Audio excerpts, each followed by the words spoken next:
Dami ng huli guys. So guys, tulungan tayo at i-game ko nga kikatikan. Tulungan natin para mas madali. Guys, daming huling isda si Sir Manny Losada guys. Yun yung lambat niya. So taga-lambat guys sa Sitio Lasog. Ang isda ito ay pulagsit. Pulagsit sa Ilocano. Ewan ko lang anong pangalan niya. Tatlong kaset na pinakat.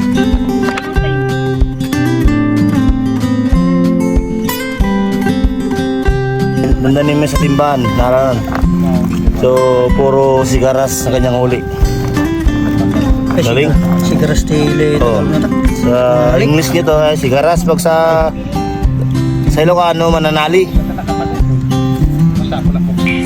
Guys, hindi madali ang paglalambat guys. Kailangan talaga magtiyaga para makahuli ka.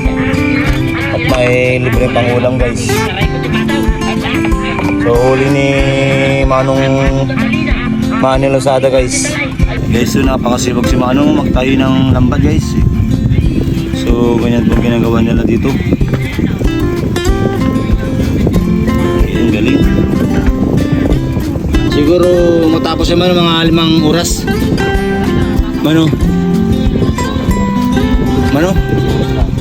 So 7 hours daw matapos daw yung lambat niya.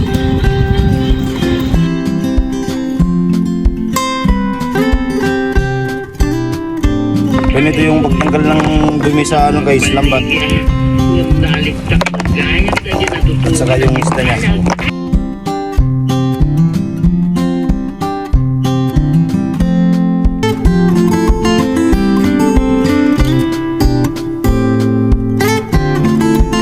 So yun si Manong. So linulusot niya guys sa butas para matanggal. So marami na huli guys oh. Sarap sigang yan guys.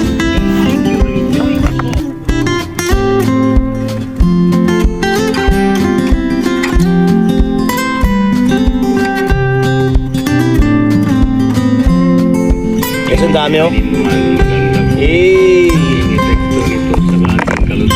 So ganitong isda guys oh. Nahuli niya pulagsit. So guys, merinda chupay. Kung merinda chupay natin napanok na napanag sigay.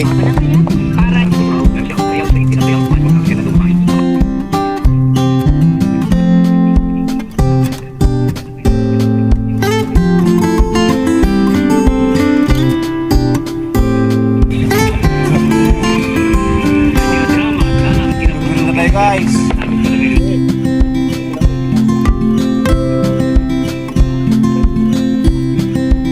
Hey guys, alpasin. Isa ko. So guys, di nakadumi. So tama nga ito 2 kilo. Guys, di na pumuha guys sa timba.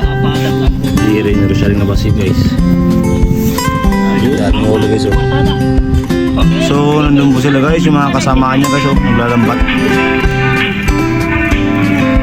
So mahigit sa hektarya yung pinapakat nila guys oh.